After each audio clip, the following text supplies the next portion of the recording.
Bienvenidos a Encuentros de Diseño, el podcast del Observatorio en Diseño y Creación de la Universidad Jorge Tadeo Lozano, conducido por Johanna Zárate y patrocinado por la Facultad de Artes y Diseño. En esta edición especial vamos a escuchar la lectura casera de los libros del Informe Final de la Comisión de la Verdad, un ejercicio de divulgación social de contenido. Cada episodio contiene un capítulo que será de su interés y podrá escucharlo en orden aleatorio.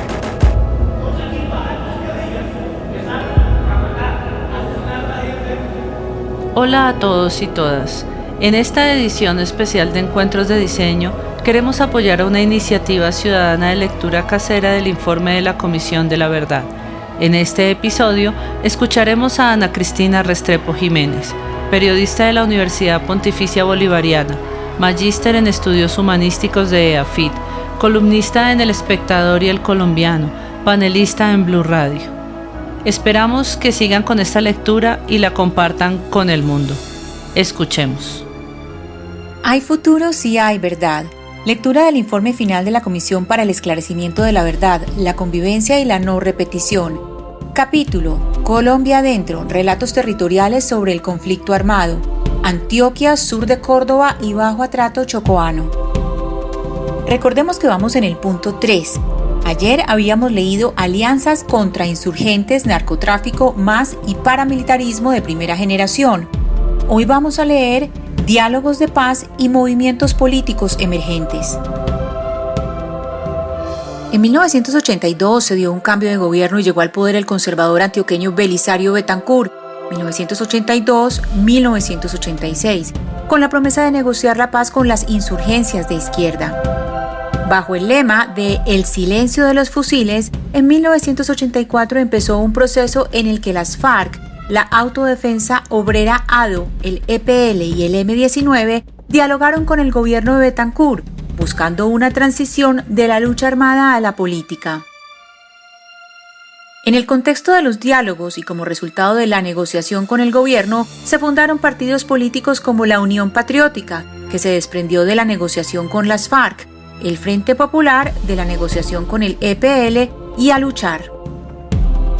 En diálogo con la comisión, Álvaro Villarraga, directivo de la Fundación Cultura Democrática FUCUDE y ex líder político, destacó otros logros de este proceso de paz. Abro comillas. Se creó la delegación de comisiones de diálogo con las guerrillas. Salían de allí 3 delegaciones que, consecutivamente, hablaron con las FARC, con el M-19 y con el EPL. Creó la figura de los altos comisionados para la paz. No era la de décadas posteriores, no era el alto comisionado como el líder de la política de la paz. Eran unos agentes del presidente de la República, sobre todo orientados al tratamiento de la rehabilitación de obras y estrategias de paz en las regiones. Cierro comillas. Sin embargo, el silencio de los fusiles duró poco en la región. Por un lado, el ejército rompió la tregua y atacó a varios campamentos del EPL en Antioquia y Córdoba en 1984. Además, el negociador de paz Oscar William Calvo, secretario general del PC de CML y representante de las negociaciones de paz del EPL, fue asesinado junto a Alejandro Arcila y Ángela Trujillo, 2 dirigentes de la Juventud Revolucionaria de Colombia, JRDC, el 20 de noviembre de 1985 en la ciudad de Bogotá, situación que precipitó el fin del proceso y la reactivación del conflicto.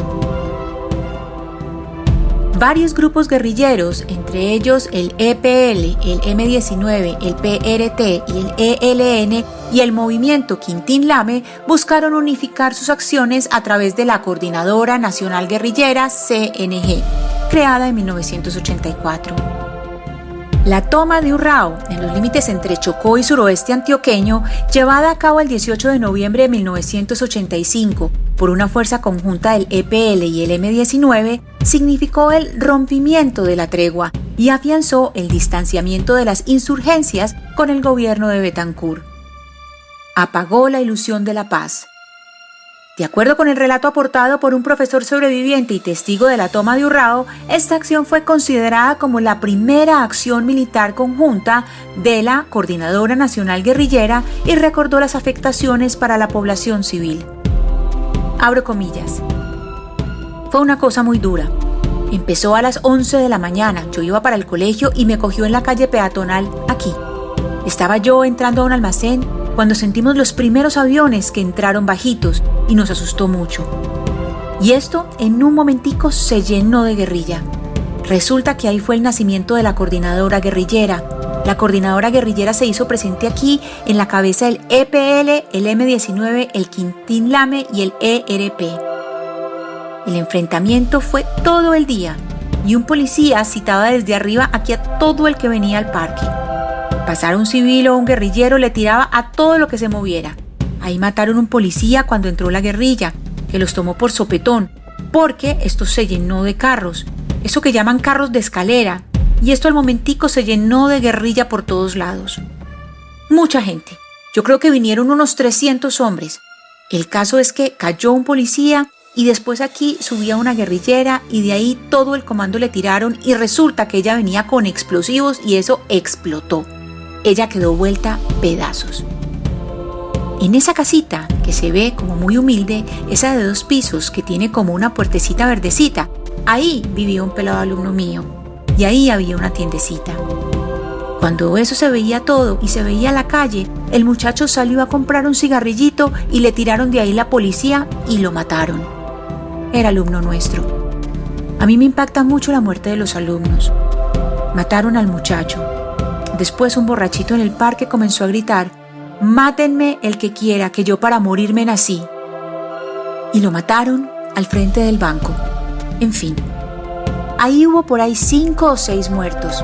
Hicieron reuniones, a nosotros nos reclutaron en esa calle y nos reunieron. En un lugar que se llama Santa Claro. Ahí hablaron esa gente. Y pidiendo que colaborara la ciudadanía. Cierro comillas. Esta toma, justificada por las guerrillas como una acción defensiva destinada a romper el cerco militar del gobierno, es una de las más recordadas en la región. Los excombatientes dicen que fue un hecho que mostró lo distintos que eran los grupos guerrilleros entre sí. Uno de ellos, que perteneció al EPL, reconstruyó los hechos en entrevista con la comisión. Abro comillas. Éramos 2 conceptos muy diferentes de las cosas. Ellos tenían... Yo no juzgo, o sea, yo no digo qué malo, qué bien, no, eso no. Pero ellos, el M-19, tenían un concepto muy diferente de las cosas comparado al que teníamos nosotros. Y entonces eso llevaba a que se dieran choques. Ellos inclusive nos decían a nosotros que por qué ese trato con la gente, que nosotros no podíamos ser así. Porque nosotros éramos muy allegados a la población. O sea, para nosotros era como nuestra razón de ser la población. Ellos mantenían una relación un poquito más lejana, más militar con respecto a la población. Cierro comillas. La tregua había servido de excusa para el crecimiento militar de los frentes de las guerrillas y para que el ejército pudiera encuadrar sus estrategias.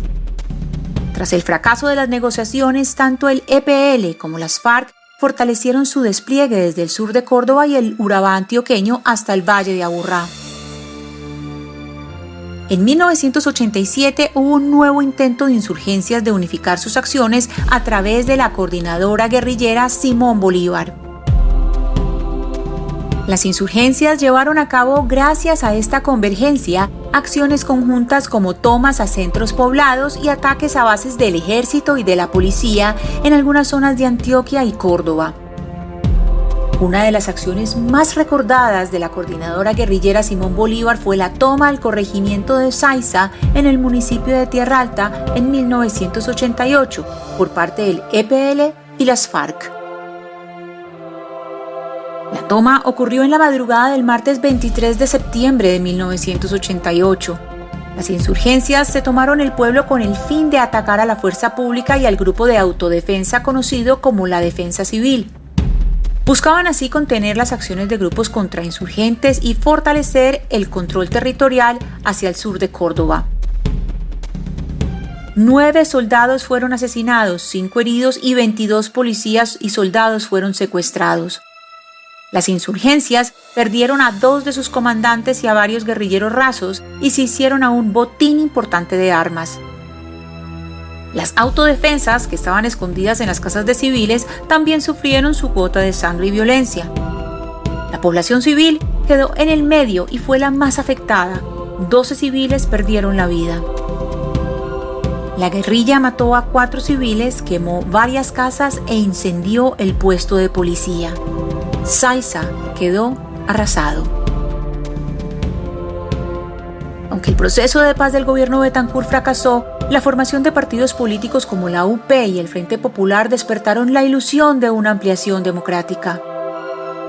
Estas nuevas formaciones políticas, sumadas a los movimientos sindicales y a los grupos que se conformaron para la defensa de la vida y de los derechos humanos, mostraron a una población civil y trabajadora que, aunque había sufrido los embates de la guerra, entendía que el diálogo y no las armas era lo que permitía buscar una salida a los conflictos sociales y políticos. El informe La sombra oscura del banano muestra cómo se vivió este proceso en Urabá, una de las regiones donde la recién creada UP tuvo mayor incidencia y, a la vez, fue más violentamente perseguida. Abro comillas. Llegaron dinámicas unitarias de coordinación en las acciones de estos partidos y sus vertientes sindicales y sociales. La unificación sindical en la CUT y la unificación de Sintagro y Sintrainagro en 1989.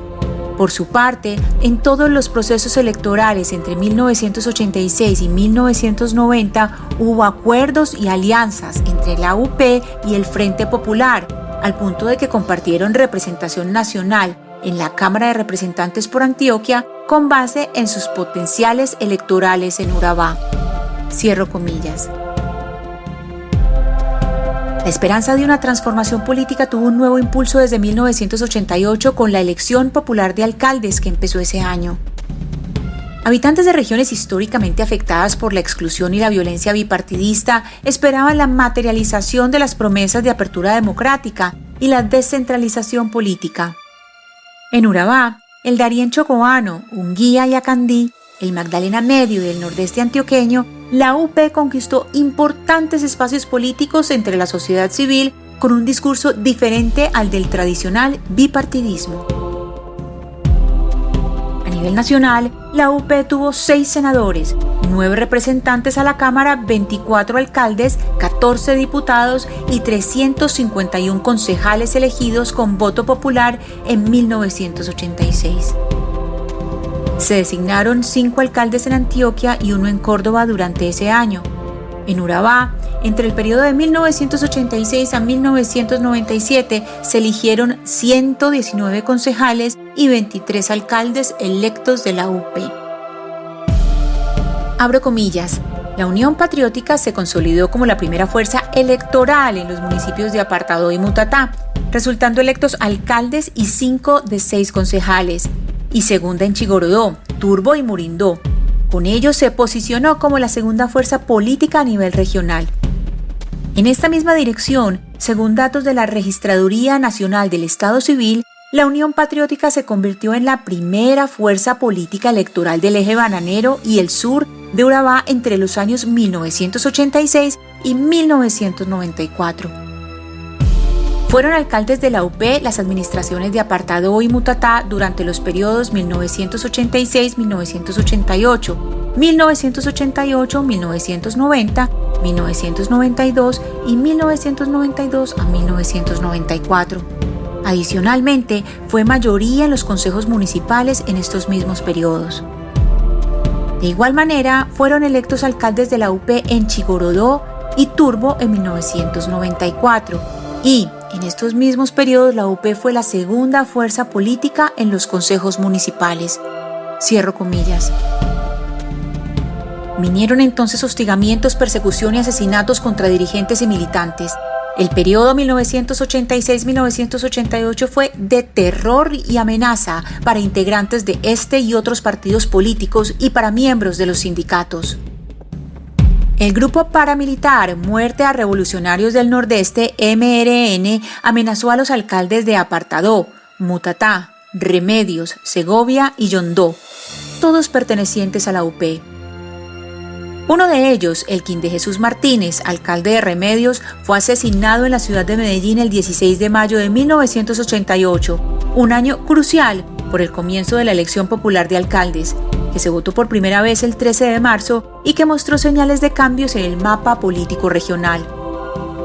Un exmiembro de la UP del municipio de Chigorodó relató lo sucedido en este año. Abro comillas. Realmente los asesinatos empezaron en 1988 con la masacre de Honduras, La Negra y Punta Coquitos. Nosotros no fuimos audaces para hacer público este quiebre, fuimos débiles. No comprendimos que eso era una forma para acabarnos. Ya en el 92 entendimos lo que buscaban y empezamos a actuar. Ese primer quiebre, el de las masacres, fue un quiebre pero contra la izquierda, porque donde se hicieron las masacres cayó gente de A Luchar, del PSC y de Esperanza, Paz y Libertad. El segundo quiebre, en el 92, fue contra nosotros como Unión Patriótica. El alcalde que me reemplazó cuando fui detenido fue asesinado, y ese se lo adjudicó el alemán. En Río Sucio lo cogieron, le cortaron las manos y lo mostraron por todo el pueblo. Él se llamaba Benjamín Arboleda, era de la dirección ejecutiva de la Unión Patriótica. El objetivo, conocido como Plan Retorno para recuperar a Urabá, era retomar el poder que nosotros les habíamos quitado. Empresarios, la Brigada 17 y la Fiscalía, HH dijo que la única forma de sacar a la Unión Patriótica era llegando al genocidio, porque la Unión Patriótica estaba muy arraigada en la región y para acabarlos había que degollar a las personas, descuartizarlas para infundir terror en la población. Cierro comillas. La hija del primer alcalde de la UP de Yondó narró a la comisión los señalamientos y amenazas que recibió su padre por militar en ese partido, lo que tuvo como desenlace su asesinato en noviembre de 1988 en Itagüí, Antioquia.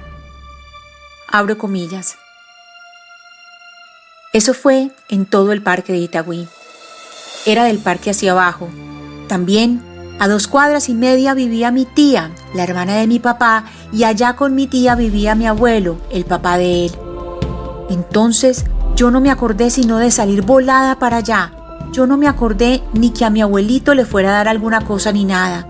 Yo salí corriendo por toda la calle a 1000, llorando. Llegué allá a tocar la puerta y yo, tía, tía. Yo les gritaba desde abajo cuando ella me abrió la puerta y me dijo, mija, ¿qué pasó? Y yo, mataron a mi papá. Yo no dije más. Y ahí mismo mi abuelito estaba parado y ¡pum! Cayó. Se sentó en un mueble y ahí quedó como petrificado. Porque ellos, pues claro que todos sabíamos que lo de él era muy peligroso y que él estaba amenazado. Cierro comillas. El horror de 1988 empezó en Urabá el 4 de marzo en las fincas Honduras y La Negra, en el municipio de Turbo, donde fueron asesinados 20 trabajadores bananeros, muchos de ellos militantes del Frente Popular e integrantes de Sintagro. En esta acción participaron conjuntamente integrantes de la Brigada 14 y los batallones Bárbula y Bomboná, adscritos a la Segunda División del Ejército, paramilitares de la Casa Castaño y autodefensas del Magdalena Medio, por solicitud del empresario bananero Mario Zuluaga. Luego, el 3 de abril, fueron asesinadas otras 27 personas en un asalto de Los Magníficos en La Mejor Esquina, una vereda del municipio de Buenavista en la subregión del San Jorge en Córdoba, donde mercenarios de la Casa Castaño esperaban encontrar a un comandante del EPL para asesinarlo. Al no encontrarlo, asesinaron a civiles. 8 días después, el 11 de abril de 1988, autodefensas del Magdalena Medio, que llegaron a Urabá a mostrar los resultados del entrenamiento con el israelí Yair Klein, al mando de Fidel Castaño, apoyadas de nuevo por Mario Zuluaga y en alianza con el capitán Luis Felipe Becerra y el teniente Pedro Vicente Bermúdez, del B2 del batallón Voltígeros, perpetraron la masacre de Punta Coquitos, una zona costera del municipio de Turbo. Retuvieron y ejecutaron a 26 campesinos trabajadores de Sintagro. Varios fueron encontrados con signos de tortura. La masacre fue financiada por ACDEGAM y el Estado, además de su incumbencia directa por permitir lo que pasó, fue responsable por omisión después de que los hechos ocurrieran. Ese año también fue asesinado en Apartadó Argemiro Correa, líder sindical y militante de la UP, y en octubre se hicieron 2 atentados contra otros militares en las sedes de la UP en Apartadó y Chigorodó, en pleno despliegue de la Jefatura Militar de Urabá, creada en 1988. El año de las masacres, como le llaman algunos, o el año de la elección popular, como le llaman otros, finalizó con uno de los hechos más dolorosos para Antioquia y para la democracia colombiana: la masacre de Segovia. Hasta aquí la lectura de hoy. Mañana leeremos La masacre de Segovia, se silenció la democracia. Muchas gracias por escuchar. Lectura casera, Ana Cristina Restrepo Jiménez. Acabamos de escuchar la lectura del informe de la Comisión de la Verdad, una entidad de Estado que busca el esclarecimiento de los patrones y causas explicativas del conflicto armado interno que satisfaga el derecho de las víctimas y de la sociedad a la verdad, promueve el reconocimiento de lo sucedido, la convivencia en los territorios y contribuye a sentar las bases para la no repetición mediante un proceso de participación amplio y plural para la construcción de una paz estable y duradera, con la cual Encuentros de Diseño desde la Universidad Jorge Tadeo Lozano se ha comprometido. Esperamos compartan estos audios y nos ayuden a su divulgación.